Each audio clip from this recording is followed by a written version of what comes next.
She had dinner with her daughter that night, laughed, played games, let her son-in-law drive her home. The garage door closed at 9:50 p.m. 4 hours later, her doorbell camera was disconnected. Minutes after that, her pacemaker went silent. By morning, 84-year-old Nancy Guthrie was gone. No suspect named, no proof of life, no clear motive, just a masked, armed figure on surveillance footage, moving through her property like someone who had been there before. And the last people to see her alive were her own daughter and son-in-law. 2 months in, this case has more questions than answers. Tonight, we go through every verified detail, the evidence, the investigation, the leads that collapsed, and the ones still open. Nancy Ellen Long was born January 27, 1942, in Fort Wright, Kentucky. She moved to Tucson, Arizona in the early 1970s with her husband Charles and their 3 children, Cameron, Annie, and Savannah. After Charles died suddenly of a heart attack at 49 during a mining trip in Mexico in 1988, Nancy raised her children alone and never left Tucson. She stayed in the house her family grew up in. By 2026, Nancy was 84.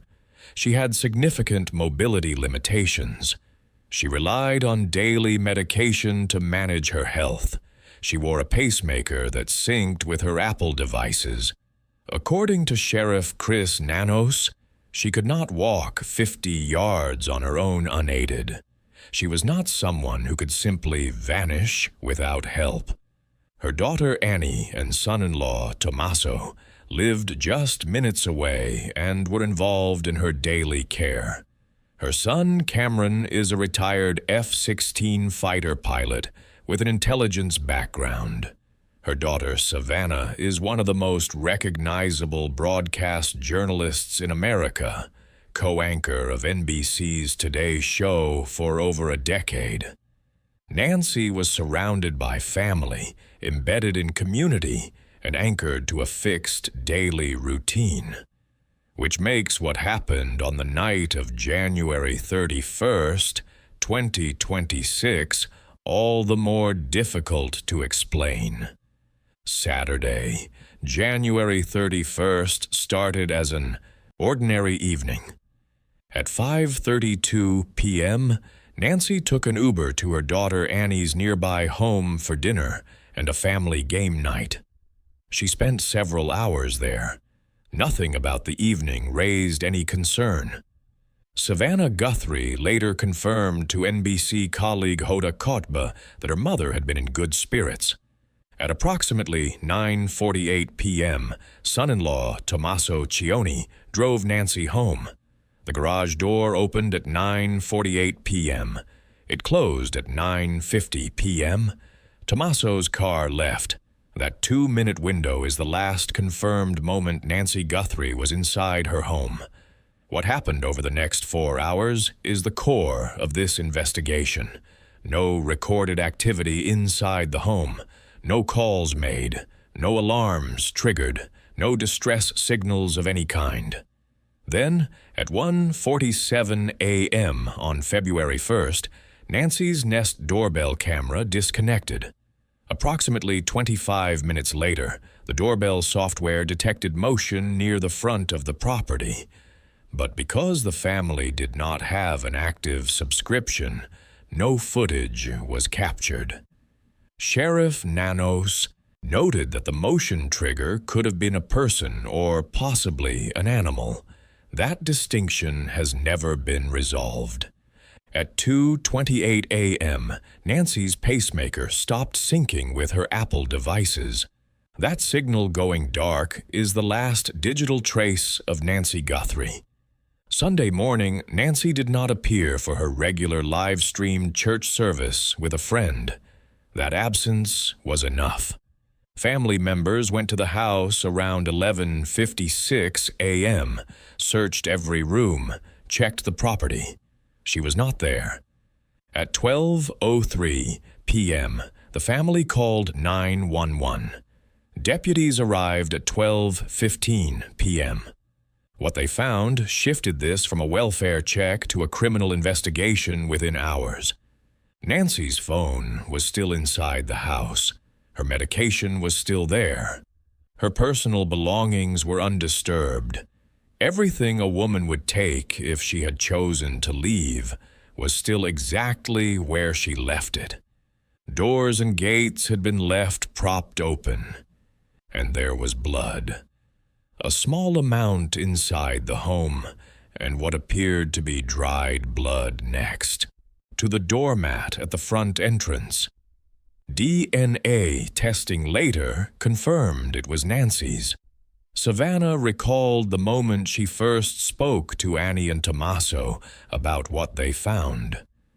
The doors were propped open, and there was blood on the front doorstep, and the Ring camera had been yanked off, she said. Something is very wrong here. Sheriff Chris Nanos made the department's position clear within 24 hours. Nancy Guthrie did not leave voluntarily. The evidence indicated she had been taken from her home against her will, in the middle of the night while the neighborhood slept. The case was immediately classified as a possible kidnapping. The FBI joined the investigation. Homicide investigators were assigned.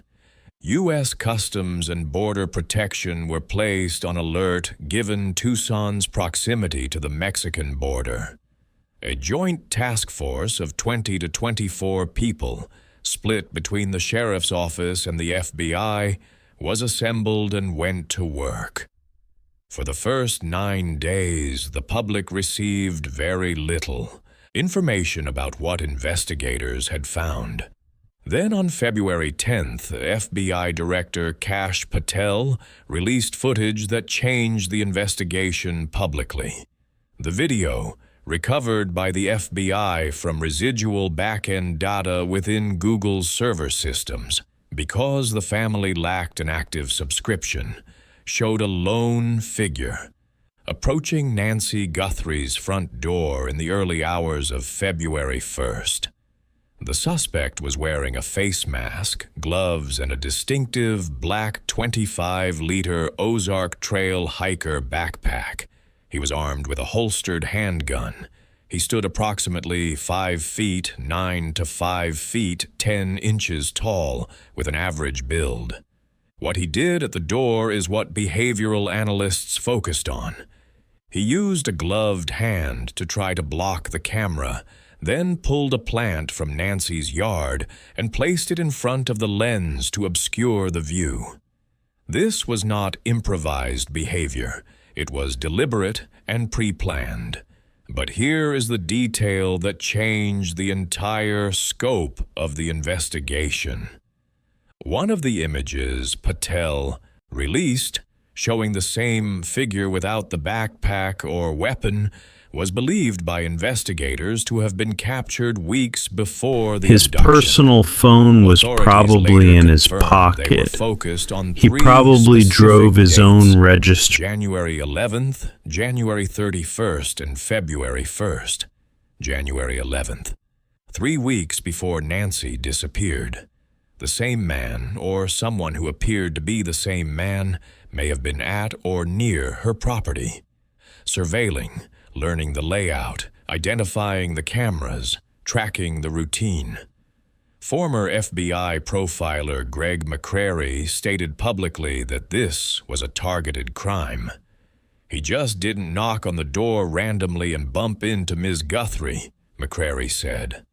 Someone had done the preparation. Someone had chosen Nancy specifically. The footage release generated thousands of tips almost immediately. In the days following the footage release, investigators widened their search of the surrounding area.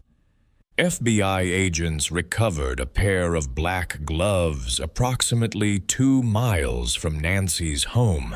The gloves visually matched the type worn by the suspect in the doorbell camera video. An unknown male DNA profile was lifted from them. It matched nothing in the FBI's National Criminal Database, CODIS. It also did not match any DNA recovered from inside Nancy's home. Weeks later, the DNA from those gloves was traced to a local restaurant worker who lived and worked near Nancy's neighborhood. Sheriff Nanos confirmed the individual had nothing to do with the case. Separately, investigators collected 16 gloves in total from various areas near the property. Most were discarded as unrelated. Other gloves recovered separately were sent to a private laboratory in Florida for additional testing. At the same time, a gray Range Rover parked in the lot of a nearby Culver's restaurant was seized and towed away for examination. No public update on that vehicle has been released. Investigators also canvassed gun stores in the area, attempting to trace the weapon and specific clothing items visible on the suspect in the surveillance footage. And there was the partial DNA recovered from inside Nancy's home itself. Sheriff Nanos confirmed in mid-February that investigators believed some of the DNA collected at the scene may belong to the suspect, but that untangling mixed DNA samples, what forensic experts described as a biological puzzle, could take months.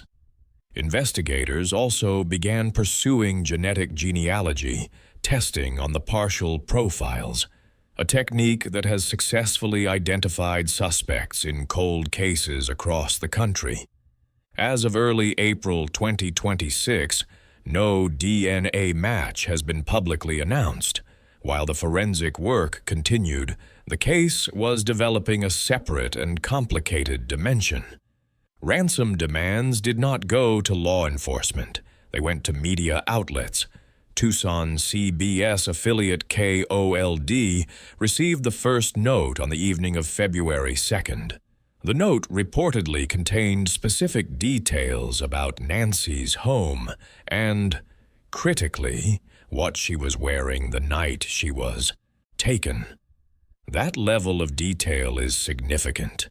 It either points to someone with direct knowledge of Nancy's movements that evening, or someone who had been close enough to observe her. TMZ and at least 2 other outlets received similar communications in the days that followed, demanding millions of dollars in Bitcoin for Nancy's return. 2 deadlines passed, the first and most prominent being 5 p.m. on February 9th, with no confirmed exchange and no proof of life provided to the family.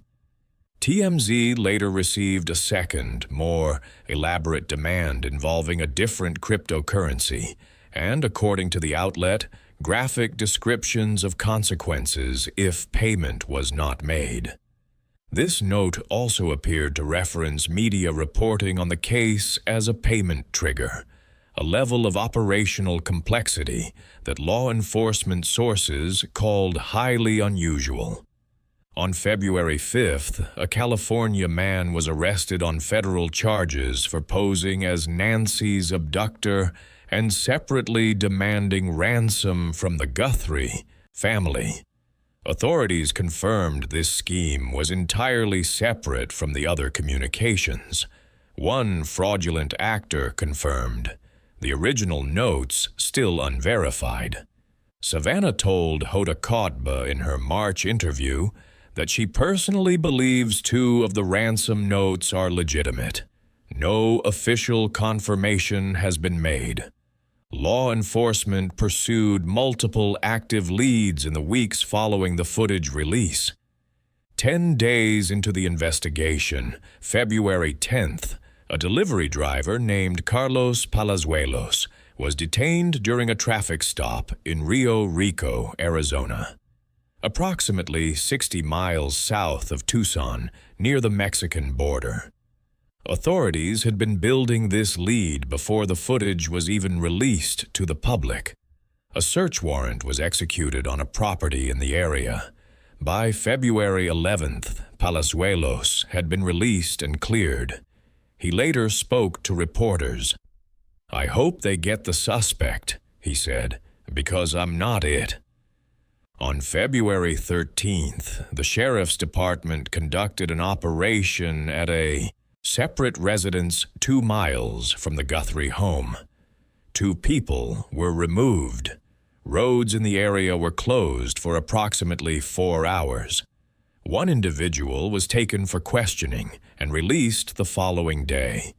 No arrests followed. Around the same time, authorities investigated the gray Range Rover seized from the nearby Culver's lot. Results from that examination have not been made public. Investigators also requested surveillance footage from every residence, business, and government facility within a 2-mile radius of the Guthrie home, covering the period from January 1st through February 2nd. The volume of footage collected was described as thousands of hours. Additional cameras on Nancy's own property, covering the pool area, backyard, and side yard, were later accessed by investigators. They retrieved thumbnail images triggered by motion sensors, but were unable to recover full video. Nothing suspicious was captured in the period before the abduction. The cameras recorded nothing on the night she was taken. Cadaver dogs were eventually stood down from the search. No explanation was provided publicly. This is where the case becomes most difficult for the Guthrie family. Annie Guthrie is Nancy's oldest daughter, a poet and jeweler who teaches at the University of Arizona Poetry Center. Her husband, Tommaso Cioni, is Italian-born, has taught AP biology at Basis Oro Valley in Tucson for over 15 years, and is described by people who know the family as someone deeply devoted to Nancy's care. Savannah Guthrie was explicit about this in her Today interview. "There's just a way this is even so much harder on Annie and Tommy and Olmo," she said, referring to Annie and Tommaso's son. "Because they're there, and they were there every day for my mom. They made it possible for her to stay in the house that she loved." Tommaso was the last confirmed person to see Nancy alive. In the absence of any named suspect, that fact alone drove widespread public speculation. Journalist Ashley Banfield stated on air that police had named Tommaso as the prime suspect. Sheriff Nanos corrected that publicly and firmly. Tommaso had cooperated fully, passed a polygraph test, and was not a suspect. On February 16th, Nanos released a formal statement clearing all members of the Guthrie family. "To suggest otherwise," he said, "is not only wrong, it is cruel." That did not stop the scrutiny. In March, Annie and Tommaso's car was taken in for examination. They were photographed near their Tucson home, attempting to shield their faces from cameras. Their son, Olmo, a child, was navigating the disappearance of his grandmother under constant public attention. Dr. Jenny Shields, a licensed psychologist, explained the dynamic to Parade. When facts are absent, the public fills the void with suspicion. The people nearest to the victim become the easiest target. "You cannot fully process a tragedy," Shields said, "when part of you is still bracing to defend yourself from it." The Pima County Sheriff has been unambiguous. Annie Guthrie and Tommaso Cioni are not suspects. The investigation has not been without controversy of its own. Former U.S. Surgeon General Dr. Richard Carmona, who also spent 30 years with the Pima County Sheriff's Department, was among those who publicly criticized the handling of the case, citing questions about compromised crime scenes and the initial management of FBI laboratory resources. A recall effort against Sheriff Chris Nanos was launched amid national pressure over the investigation. Nanos pushed back on reports suggesting the Sheriff's Department and the FBI were in disagreement over evidence handling, calling one Reuters report not even close to the truth. Nanos also issued a public warning in recent weeks that the suspect involved in Nancy's disappearance could be dangerous beyond this case and may strike again. That statement represented a shift in tone and raised fresh concern about public safety in the Catalina foothills area. Section 10, where the investigation stands. As of April 2, 2026, Nancy Guthrie has been missing for 62 days.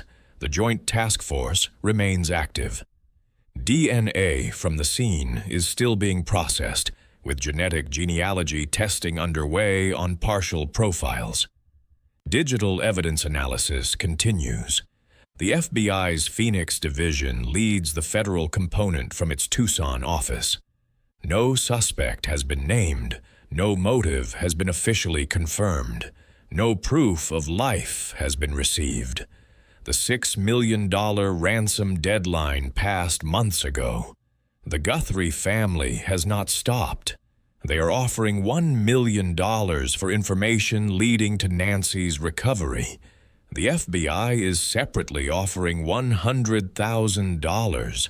The family also donated $500,000 to the National Center for Missing and Exploited Children in recognition of other families going through similar ordeals. Savannah Guthrie, who stepped away from today immediately after her mother's disappearance, including coverage of the 2026 Winter Olympics, Yao has announced she will return to the show on April 6th. In her words, "I don't know if I can do it. I don't know if I'll belong anymore, but I would like to try." Her brother Cameron, in his most recent public statement, addressed whoever is holding their mother directly. "Whoever is out there holding our mother, we want to hear from you." The family's message has not changed since February 1st. They believe she is still out there. They have not given up. Nancy Guthrie is 84 years old. She cannot walk long distances on her own. Without her daily medication, every day is a medical risk. What the evidence tells us is this: someone planned this carefully. They were at or near her property as far back as January 11th. They knew the cameras. They knew the schedule. They knew what she was wearing. This was not opportunistic. What we still do not know is who, where Nancy is right now, and whether she is still alive. The masked figure on that doorbell footage is still unidentified. The ransom notes remain unverified. The DNA is still being processed, and an 84-year-old woman has not been seen since the garage door closed on the night of January 31st. If you know anything, a vehicle, a face, a conversation that felt wrong in retrospect, contact the FBI at 1-800-CALL-FBI or the Pima County Sheriff's Department at 5203-514900. The family has said it themselves. It only takes one tip, one call, one person who knows something and decides to do the right thing. Every case matters. Every clue counts. If this documentary gave you something new to think about, subscribe to the AutoVex Crime. We do not move on from cases until there are answers. We are not done with this one.